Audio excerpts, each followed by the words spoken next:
I am Slick Nick. Let's talk about the reality of turning 40. So a lot of people look at turning 40 as this point of diminishing returns. You're halfway through your life, everything starts to fall apart and get worse. That's the joke, right?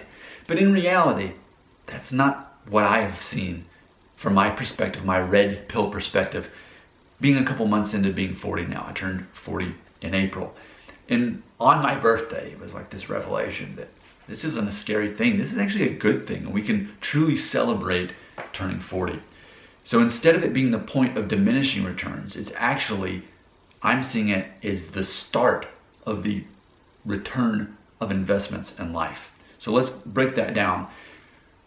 By the time you're 40, you have a lot of work experience under your belt, so you know what you're going to be doing probably for the rest of your life as far as your career. And you're probably somewhat of an expert in that if you've been doing the same thing like I have out of college this whole time.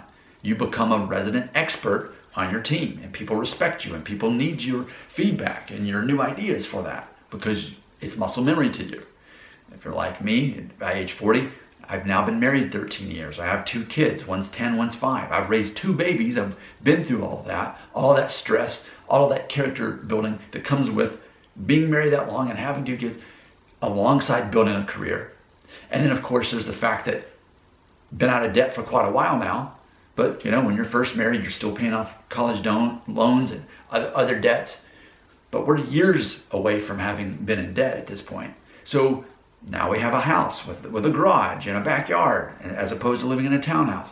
Things like that. So what I'm seeing is all the hard work that I have invested in my life, now at age 40, I'm not saying it's on autopilot. Maybe it's on cruise control is a good way to explain it. It's that return of investment. So I'm not working as hard to make all these things happen, and yet they're there. I'm seeing the fruits of my labor, and they're there. So instead of having to work so hard to get something, you have something, and now you enjoy it. Yes, you still have a job, you still have stress in your life, but you get to manage that. And that's another thing too, that by the time you turn 40, you start to learn the reality that most things in this life, in this world, you can't control. So what you start doing, usually around age 35, you think, wait, what things do matter as far as me having control over? What are those things? Well, largely how well I do at my job, my family, my spouse, my kids. My health, I actually do have a lot of control over that. I get to decide how active I want to be. I get to decide how I want to consume my calories and decide if I want to be proactive in preventing health issues. Like, there are certain things people have control over. We have control over our emotions. We get to decide if we want to assign emotion to other people and think, I'm disrespected, someone hurt my feelings. You get to decide that. You get to decide if you forgive someone or not. Those are all your choices. You get to decide if you carry around that toxic mindset that they owe me. I deserve better.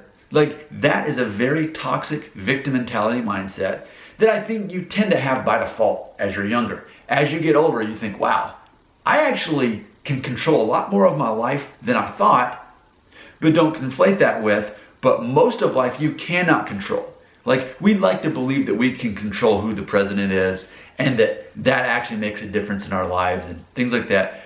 Especially when you look at social media, you learn what things don't matter, because when people make a big deal about something and it becomes this big debate, it's usually the thing that doesn't matter. And those are conversations I stay out of because I know that's not something I actually control. So I'm not going to invest my emotions, time, energy in something I can't control. What can I control? When I was at the gym this morning, I was wearing this shirt, not thinking anything of it. And I was talking to some guys that are about to turn 40. And they were, one guy, I believe he's from Pakistan, he said it's the concept of 5 stones.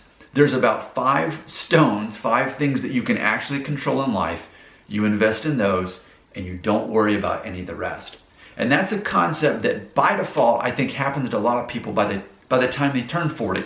And for those who don't, I think that's their challenge, to be able to accept that as reality. I'm very red pill, just like in the Matrix.